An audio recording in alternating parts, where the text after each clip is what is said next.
మనకి పాఠాలు చెప్పే గురువు అని అనగానే ఒక గౌరవం ఉంటుంది. టీచర్లు అనగానే మనకి ఎంతో మర్యాద ఉంటుంది.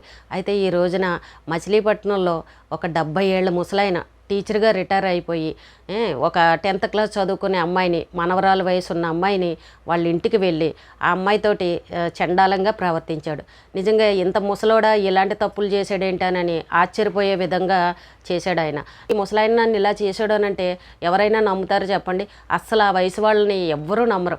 70 ఏళ్ళ ముసలాయన ఆయన ఏం చేస్తాడు, నువ్వు చెప్పేవన్నీ అబద్ధాలని ఈ రకంగా అనేవాళ్ళు కూడా ఉంటారు. చాలామంది పిల్లలకి పాఠాలు చెప్పి ఎంతోమంది పిల్లల్ని ప్రయోజకులను చేసిన 70 ఏళ్ళ ముసలాయన నిజంగా ఈ రోజు చేసిన పని చూస్తుంటే థూ అని ఊసేలాగా అనిపించింది. కానీ ఒకరు చేసిన తప్పుకి మనం టీచర్లను అందరినీ కూడా ఏదో ఒక రకంగా తిడుతూ ఉంటాం, అవమానపరుస్తూ ఉంటాం. కానీ అందరూ అలాగ ఉంటారని మనం ఎప్పుడు కూడా తప్పుగా భావించకూడదు. అక్కడక్కడ కొంతమంది స్కూల్ టీచర్లు ఆడపిల్లల మీద చేతులు వేయడం, ఆడపిల్లల్ని ఇక్కడక్కడ ముట్టుకోవడం, ఇలాంటివి బ్యాడ్ టచ్లన్నీ చేయడం, ఇలాంటివి మనం చాలా సంఘటనలను మనం చూసాం. అలాంటి వాళ్ళకి శుభ్రంగా దేహశుద్ధి చేసిన వాళ్ళని కూడా మనం చూసాం. తల్లిదండ్రులు వెళ్ళి స్కూల్ మీదకి వెళ్ళి కొట్లాడి వాళ్ళని ఉద్యోగాల్లో పీకేసిన వాళ్ళని కూడా మనం చాలామందిని చూసాం. అయితే ఇక్కడ ఈ ముసలాయన మచిలీపట్నంలో స్కూల్ టీచర్గా పనిచేసి రిటైర్ అయిపోయి ఆయనకు వచ్చిన డబ్బులతోటి వడ్డీ వ్యాపారం చేస్తూ ఉండేవాడంట. చిన్న చిన్న వ్యాపారాలు చేసుకునే వాళ్ళందరికీ వడ్డీలకు డబ్బులు ఇచ్చి డైలీ వసూలు చేసుకుంటారు కదా, ఆ రకంగా బిజినెస్ చేస్తూ ఉండేవాడంట. అలాగే ఒక చిన్న వ్యాపారి పళ్ళ దుకాణం అమ్ముకుంటూ పళ్ళు అమ్ముకుంటూ ఉంటే ఈయన దగ్గర వడ్డీకి డబ్బులు తీసుకున్నాడంట. తీసుకుంటే డైలీ కడుతూ ఉంటుంటే ఫోనులు చేస్తూ ఉండేవారు, ఫోనుల్లో కట్టడం ఇలాంటివి చేస్తూ ఉండేవాడు. మధ్య మధ్యలో ఎప్పుడో ఒకసారి కట్టకపోతారు కదా, ఏదన్నా బిజినెస్లో లాస్ వచ్చినా లేకపోయినా ఒక్కొక్కసారి కట్టడం మానేస్తారు. అలాంటప్పుడు అతను ఫోన్ చేసి అడుగుతూ ఉంటాడు, ఏంటి ఈరోజు డబ్బులు కట్టలేదు ఇదని. అది కామన్గా అందరూ చూస్తుంటారు, అలా అడుగుతూ ఉంటారు. అయ్యేసరికి ఆ చిరు వ్యాపారికి 10th క్లాస్ చదువుకునే ఒక అమ్మాయి ఉందంట. అయ్యేసరికి వీళ్ళు డబ్బులు సరిగ్గా కట్టట్లేదని 2-3 సార్లు ఇంటికి కూడా వచ్చి వెళ్తూ ఉండేవాడంట, అడుగుతూ ఉండేవాడంట.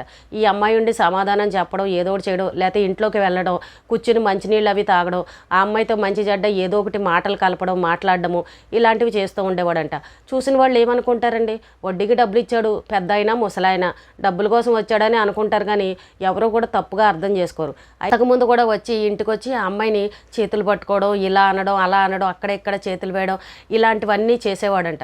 చేస్తే ఈ అమ్మాయి చూసి చూసి ఎవరికి చెప్పాలి, ఏం చెప్పాలి, ఏడేంటి ఇలా చేస్తున్నాడని అర్థం కాని పరిస్థితి. 10th క్లాస్ చదువుకునే అమ్మాయి కదా, గమ్ముని అల్లరి పెట్టి బయట ఏ రకంగా చెప్పగలదు.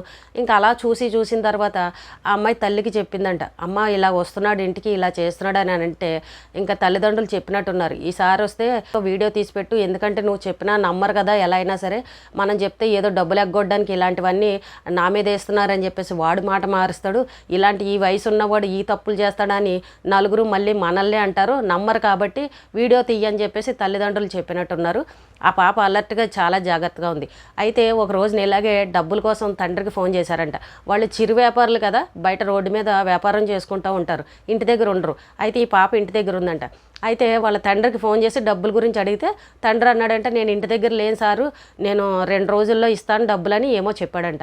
అయితే ఆ మాట విన్న తర్వాత ఈ ముసలోడు ఏం చేశాడంటే, ఇంటి దగ్గర ఎవరూ లేరు కదా, ఆ పాప ఉంది కదా, ఇంటికి వెళ్దామని డబ్బులు వంక పెట్టుకుని ఇంటికి వెళ్ళాడంట. ఇంటికి వెళ్ళేసరికి ఆ పాప ఉంది. ఇంటికి వెళ్ళినాడు, మరి బయట కూర్చోవాలి కదండి. ఇంటికి వెళ్ళి వాళ్ళ లోపలికి వెళ్ళి వాళ్ళ మంచం పైన కూర్చున్నాడు. కూర్చుని ఆ పాపను దగ్గర తీసుకుని పాప చేతులను ముద్దులు పెట్టుకుని పాప మీద ఒంటి మీద చేతులు వేసి ఇలాంటివన్నీ చేస్తున్నాడు.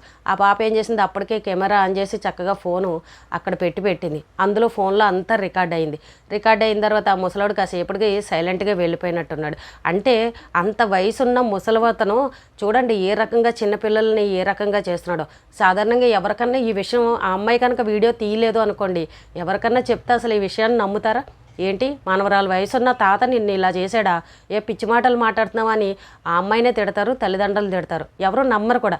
కానీ చూసారా, ఆ అమ్మాయి వీడియో తీయడం వల్ల ఈ రోజున అది బయటకు వచ్చింది. ఇది జరిగి చాలా రోజులైందంట. కానీ ఆ అమ్మాయి భయపడి ఎప్పుడు కూడా బయట పెట్టలేదు, ఏం జరుగుతుందో ఏమో. ఎందుకంటే వాళ్ళు పేదవాళ్ళు, మనం ఒకవేళ ఇలాంటివి కంప్లైంట్లు అలాంటివి కేసులు పెట్టామని అంటే రేపొద్దున మన పరిస్థితి ఏంటనని వాళ్ళు కూడా కొంచెం ఆలోచించారు. కానీ ఇది మళ్ళీ అతను మితిమీరిపోయి ఇంటికి ఇంకా అస్తమానం వస్తూ ఉంటే ఎందుకైనా మంచిదని చెప్పేసి ఈ విషయాన్ని వాళ్ళు పోలీస్ కంప్లైంట్ ఇవ్వడం జరిగింది. అంటే ఆ చిన్న పిల్లని, మనవరాల వయసు ఉన్న పిల్లని వాడు ఎక్కడ పడితే అక్కడ పట్టుకోవడం, ముద్దులు పెట్టడం ఇలాంటివి చేస్తున్నాడు ఆ ముసలాడు. మరి ఎవరిని నమ్మాలి ఈ రోజుల్లో చెప్పండి? అంటే ఒక లోకు కట్టాడనమాట. నా దగ్గర వీళ్ళు అప్పు తీసుకున్నారు, అప్పు కట్టలేకపోతున్నారు కాబట్టి నేను ఇంటికి ఎన్నిసార్లు వచ్చి వెళ్ళినా ఈ పాపతో ఏం చేసినా కూడా వాళ్ళు ఏమీ మాట్లాడరు, పేద తల్లిదండ్రులు కదా ఇంకా డబ్బు కోసం ఏమీ అనలేరని వీళ్ళు లెక్కేశాడు అనమాట. కానీ తల్లిదండ్రులు నిజంగా మంచి పని చేశారనే చెప్పాలి. ఆ అమ్మాయి తెలివికి మెచ్చుకోవాలనే చెప్పాలి. ఎందుకంటే ఆ సమయానికి వీడియో తీయాలన్న ఆలోచన రాదు, ఎవరికి చెప్పినా ఎవరు నమ్మే పరిస్థితి ఉండదు. అయితే పోలీసులు ఏమంటున్నారంటే పోక్సో కేసు అవి పెట్టాలి అని అంటే మరి అతని వయసు 70 ఏళ్ళు పైన ఉంది కాబట్టి ఆ వయసును బట్టి కేసులు పెడతారు, మరి మనం చెప్పిన విధంగా అక్కడ పెట్టడానికి ఉండదు మరి దీని అని పోలీసులు కూడా ఏమో చెప్తున్నారు. మరి 70 ఏళ్ళు ముసలోడు అని అంటే వాళ్ళకు కూడా ఏవో కొన్ని చట్టాలు ఉంటాయి కదా, దాన్ని బట్టి వెళ్తారనమాట. ముసలివాడు అయ్యుండి ఒక టీచర్గా ఉద్యోగం చేసి ఎంతోమంది పిల్లలకు చదువు నేర్పించిన ఒక వ్యక్తి ఆ రకంగా మనవరాలు వయసు ఉన్న పిల్లల్ని ఆ రకంగా చేయాలని చూశాడు అని అంటే ఏం చెప్పాలి చెప్పండి? ఈ రోజుల్లో ఎవరిని నమ్మే పరిస్థితి లేదు. డబ్బు తీసుకున్నారని అన్న ఒక్క లోకుతోటి వాళ్ళ కుటుంబాన్ని ఈ రకంగా ఆడుకుందామని చూశాడు అనమాట వాడు. ఆ అమ్మాయి తెలివిగా పట్టుకోబట్టి నిజంగా వాడు బండారం అంతా బయటపడింది. ఎప్పుడైనా సరేనండి ఇలా బయట వాళ్ళ దగ్గర అప్పులు తీసుకున్నాం అనుకో ఇలాంటి వెధవలే ఉంటారు. ఎవడు మంచోడో తెలియదు, ఎవడు చెడ్డవాడో తెలియదు. డబ్బు తీసుకున్నామంటే ఇంక అక్కడ లోకువే అనమాట. అది మన బంధువులైనా సరే ఎవరి దగ్గరైనా సరే అప్పు తీసుకున్నారని అంటే ఎంత లోకుగా చూస్తారంటే కుక్క కంట హీనంగా చూస్తారు.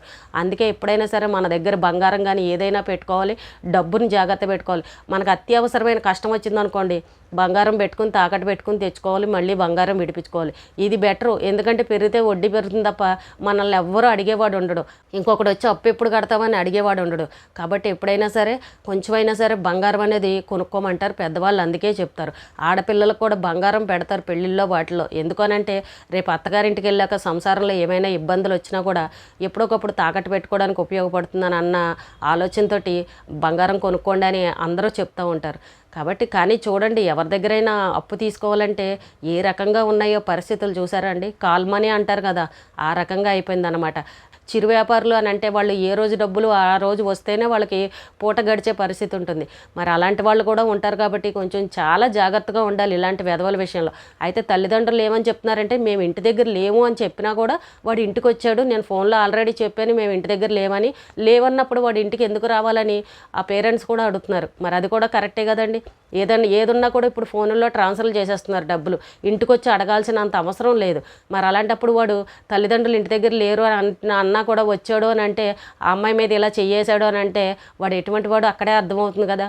ఇలాంటి వెధవలు కూడా ఉంటారు కాబట్టి కొంచెం జాగ్రత్తగా ఉండాలి. వీడు చేసిన తప్పు వల్ల ఏంటంటే స్కూల్ టీచర్లు అందరినీ కూడా తప్పు పట్టే పరిస్థితి. కానీ అందరూ అలా ఉండరండి. ఇలాంటి వాళ్ళు ఎవరో 100లో 1 ఇలాంటి వాళ్ళు ఉంటారు. వాళ్ళ వల్ల నిజంగా మిగిలిన వాళ్ళకి చెడ్డ పేరు వస్తుందన్నమాట. వాడి మీద మరి ఏం చర్యలు తీసుకుంటారో, ఏం శిక్షలు వేస్తారో ఏంటనేది అయితే మరి తర్వాత తెలియాలి. కానీ వయసులో పెద్దవాళ్ళు పిల్లలు తప్పు చేస్తే చెప్పాలి, కానీ పెద్దవాళ్ళే తప్పులు చేస్తే ఎవరికి చెప్పాలి చెప్పండి? పిల్లలు చెడిపోరా చెప్పండి? పిల్లలు ప్రశ్నించరా ఇలాంటి వాళ్ళని? కాబట్టి ఎవరికి వాళ్ళే కొంచెం జాగ్రత్తగా ఉండండి. సొసైటీలో ఇలాంటి వెధవలు కూడా ఉన్నారు.